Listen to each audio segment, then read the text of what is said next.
India and Corey, congratulations to the two of you on this series. I absolutely loved it. I thought your chemistry was amazing. So first of all, congratulations to you, because Bridgerton is epic, and you guys are going to be everyone's favorite new like it couple after this, I feel like. Wow. Whoa. Yeah, George and Charlotte are going to be an it couple in Bridgerton. I absolutely love the scene where King George meets Charlotte for the first time in the garden. It's so sweet and fun. So what was your first meeting like? Where did you guys first meet? Was it at a chemistry read prior to filming? It was indeed. Yeah, and it was sweet and fun. It was. We had a ball. We had a great time. We had a great time. I heard Mr. Other George, possible George, in the room with India.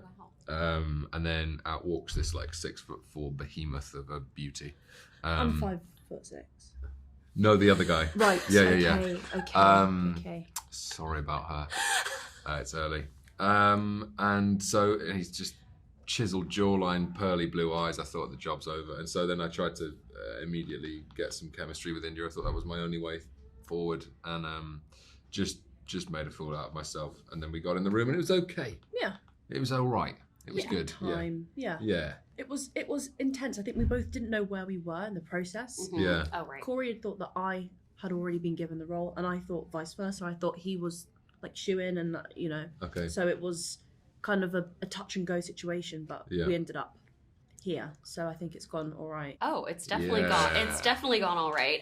Well, another thing I loved about this particular season is George's love for astronomy and planet watching, and that's like, he says it literally just feels like it keeps him humble. Yeah. And I'm curious for you, what is your hobby to keep you humble and make you feel grounded? Something that you just like. For me, I mean, watching movies, reading books, hanging out with my dogs, but what is it for each of you that keeps you, what's your favorite hobby that keeps you kind of grounded?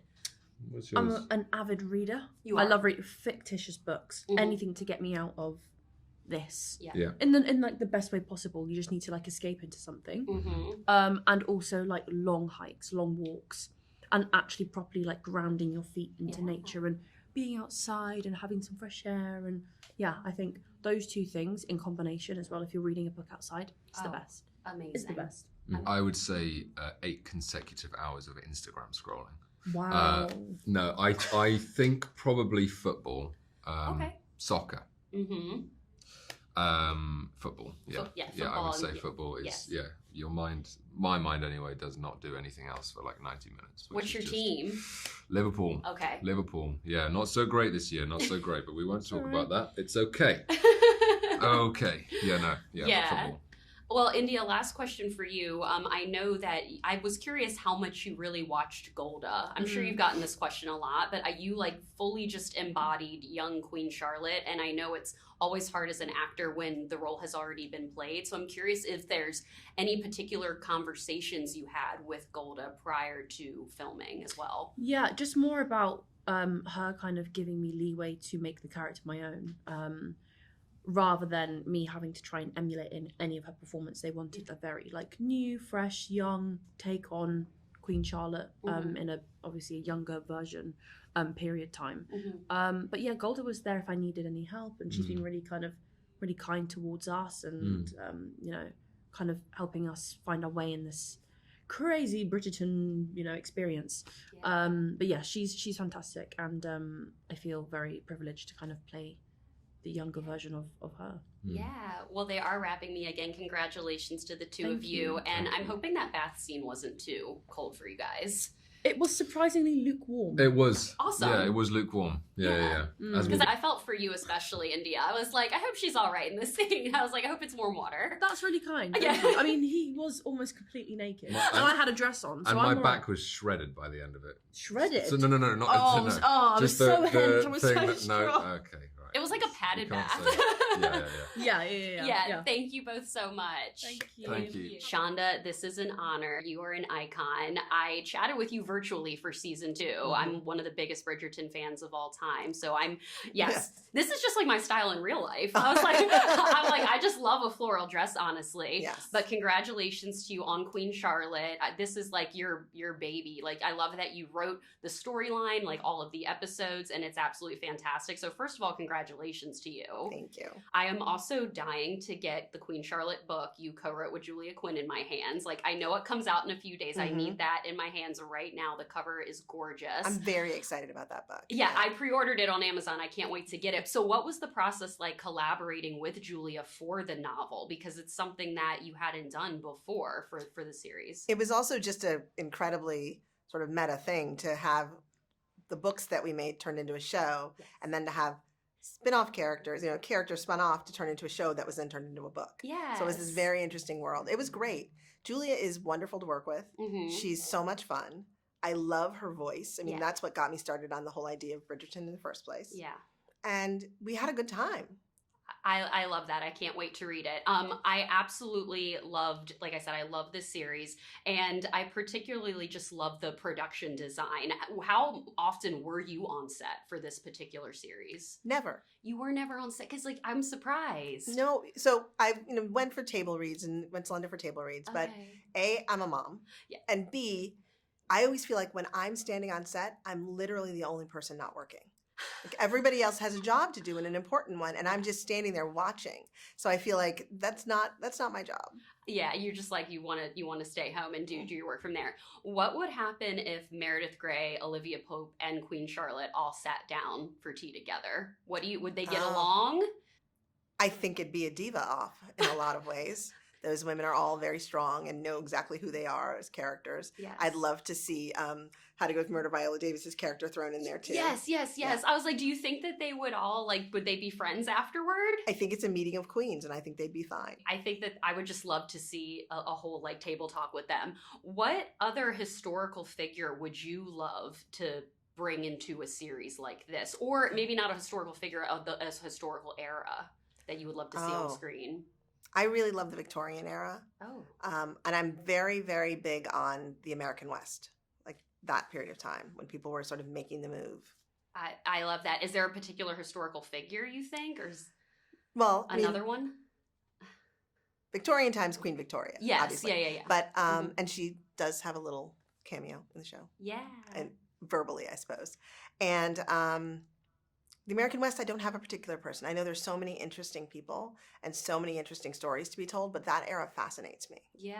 Is there a particular scene or episode that you're excited for Bridgerton fans to see for this series? No spoilers, but, like, is there a particular scene that you watched back and you were like, oh, I can't wait for them to see this? I love the final scene of the second to last scene of the first episode. Yes. When the Queen's talking to her people. Yes. And I love episode 6. I mean, it's a lot, it's long, and I love it because it sort of brings to culmination everything that we've been talking about all through the series. I was just talking to Arsema, and I'm obsessed with her. I think she's, like, the perfect casting. I think she is a brilliant, Arsema is a brilliant actress. She is so good, and I was talking to her about the scene between her and Michelle towards the end of the series where, like, this is literally the first time ever we've seen Lady Danbury let her guard down in this way. I'm really excited for fans to see that. Yes. What was your response just watching that scene? Because Arsema was like, I just love how it was, like, a white woman and a black woman coming together, and just, like, it just feminism. It didn't matter. They were just kind of trying to fight the patriarchy. They found common ground, yeah. Yeah. I'm always excited to see the scenes. I mean, Michelle is an incredible actress. Yeah. Arsema is an incredible actress. It was one of those scenes that I had been like, I'm dying to get the film and footage and get to see it. I had fun writing it because of it. So it was exciting to do. I think that it's, like, one of the best written scenes in all of the series, so I wanted to congratulate you on that scene, because I was like, that scene, like, broke my heart, and I can't wait for fans to see it. And, like, I think that she was such a fantastic addition to this particular series. But they are wrapping me, Shonda. Okay. Congratulations. Thank you. This was an honor to meet you, and I hope you have a wonderful rest of your day. I will. Nice to meet you. Nice to meet you. Golda, so nice to meet you in person. I love your dress. It's beautiful. I had to please the Queen. Yeah, I had to please Queen Charlotte. And by the way, you are killing it with your looks during your press tour. The yellow, like, gown you wore. Oh my God. The LA premiere was so beautiful. Yeah, and I was like, I'm loving this too. I'm loving the all black today. Well, congratulations on this series. I'm so happy to see more of Queen Charlotte, and you are honestly one of my favorite TV characters of all time. So I was telling Shonda that I was like, I just loved the series so much. When I spoke with you briefly, virtually for season 2, you were paired with Adjoa and Ruth. And I mentioned how much I loved the scene in season 2 where we first got a glimpse of the king and his condition. And you said you loved filming that scene because your best mates were around you and like how vulnerable the queen was. In your opinion, where do you think Queen Charlotte is the most vulnerable in the storyline we've seen her so far? I think the vulnerability of Charlotte is one of privacy. Definitely in Bridgerton. Yeah. We only see, as you say, glimpses of that. So now in Queen Charlotte, a Bridgerton story, it really is the story of that vulnerability.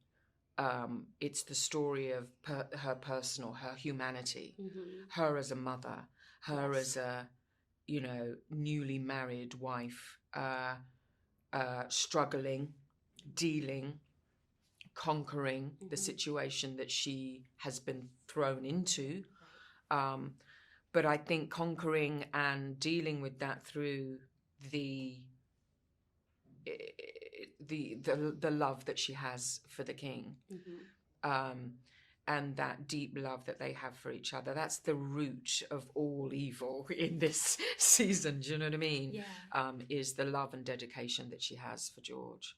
I think so too. I love India. I thought that she was fantastic. Is it kind of cathartic to watch an actress play a younger version of the character you've already played for 2 seasons? What was it like watching her performance back? I am a big fan. I think it was so wonderful to see her take this role and really make it her own. I mean, that was my support and That's what she encouragement said. right from day one. Charlotte is a character that really demands that. You can't put anything on Charlotte. Do you know what I mean? She rules herself. So it was very much an encouragement of India to take that and rule it for herself, to have, her idea of this character really blossom. And I think every time I watch it, I'm so proud and I see that ownership. And that's what was really important for me to instill in her. I love that. Well, I have to say I love Dune. I was like, I have to say I love Dune. I know we're switching. I'm sad that they killed me off. I know, but the scene with you and Rebecca Ferguson is so powerful in that film. Yeah, she's beautiful to work with. She's a great, great human being. I love her. I've met her a few times, interviewed her. She obviously has always been wonderful. Yeah. What's something that you took just being on set and working with Denis, working with Rebecca, that you felt like you would take with you in your career? Like a favorite memory you had working on Dune? It's one of the things because, as an actress, we have, insecurities. That's who we are as people. That's why we're actresses or actors. And that was a moment where I knew I was okay, that what I was doing was okay, because the people around me were so generous and so respectful and encouraging of the craft. Rebecca and I sat in a corner and just chatted about, she's become a really, really dear friend of mine. And, I really thank her 1,000% for being so generous with her time and just talking about the artistry of the scene and us as actors, and just developing, a career to the point where we found ourselves. And yeah, that whole experience was a wow. It was probably the biggest thing that I'd ever done, or biggest kind of production that I'd been on. And it was exquisite. Denis was amazing, a wonderful director, really interested in actors and their, approach and ideas and all of that. So it was just like one of those moments where I was like, yeah, this is cool and I'm okay, and what I can bring to the table means something, Denis doesn't make a bad movie. I mean, he does not make a bad movie. I can't wait to see the second. I know. I'm like, can we have her come back somehow? A dream ballet. Yeah. Oh. Or something like that. Yeah, like in a dream. In a dream. Yeah, yes. In a dream. Thank you so much for your time, Golda. You are always lovely to chat with. Thanks, and again, congratulations on the series. I can't wait for fans to see it on Netflix. Yeah. Woo. Yes. Nearly there. We're nearly there. Arsema, so nice to meet you. Congratulations on this series. I absolutely loved it. Obviously binged it all. So Lady Danbury is legit one of my favorite TV characters of all time. So it was so awesome to see the younger version of herself, and you just absolutely killed it. Thank you. Yes, I'm actually just curious if you had what conversations you had with Adjoa before, because I've interviewed her before. She's fantastic, and I'm sure you're getting this question, but like, what was your conversations like with her before, and did you pick up on any nuances that you personally added? So before, I kind of already had a feeling we would be a bit similar. You know, we have a very similar, I don't know, underlying like texture. I think there's something about being like daddy's girls and both of our fathers being West African. That just, I love that. there was just this initial click. And so when we had our Zoom call, I think it was after the first read through, because she wasn't there because she had COVID. We were on Zoom for 3 hours just chatting about our lives, because I think both of us wanted to bring in something that we had both experienced into this character, which is what it's like to be alone, you know, in a room when there are people there. Like this intellectual, you know, sense that isn't shared amongst a lot of the women in that time period because they were only seen as essentially furniture. But we discussed, I mean, just small, minute details of like, what does Adjoa like? Not to Adjoa. Does Agatha like bananas? Yeah. You know, or does she have any allergies? What happened when she was 4 years old? Things that weren't in the script, but just at least grounded us in some shared moment. I love that. And it was nice because I thought it would be all unidirectional. Like she would tell me about this character, but in fact, because a lot of the script for this show had come after she'd filmed season 1 and 2, the choices she had made were actually different. So it meant that we could both collaborate together. I love that. It's great that you guys are able to collaborate on the character. So now that you've played, you know, young Agatha, like young Lady Danbury for 6 episodes, what did you find, like, how did you feel like you most related to her? And what do you feel like that you learned as an actor on this particular series playing her after 6 episodes that you think you're going to take with you in your career? Oh, good question. So I think that we both have this very unspoken but extremely palpable sense of justice. You can, like, there's something motivating Agatha other than herself, and I was trying to understand for the longest time what it was, and it's really the fact that she knows what's right. She's pushing boundaries. Exactly. Yes. And she fights for, like, what else can we fight for except for good and what is right? There's nothing else. And so I think that is the same thing that we both have. Like, I will die happy knowing at least I've done that fight. And I think there was something about playing her where I needed to, and I realized this because I'm gonna need to use this when I do anything else. I need to figure out like how to break off from her or from any character, because you feel like she's still with you, sort of? For sure. And there's a part of her that I have kept with me just for press because I want her to be with me. I love her. Yeah.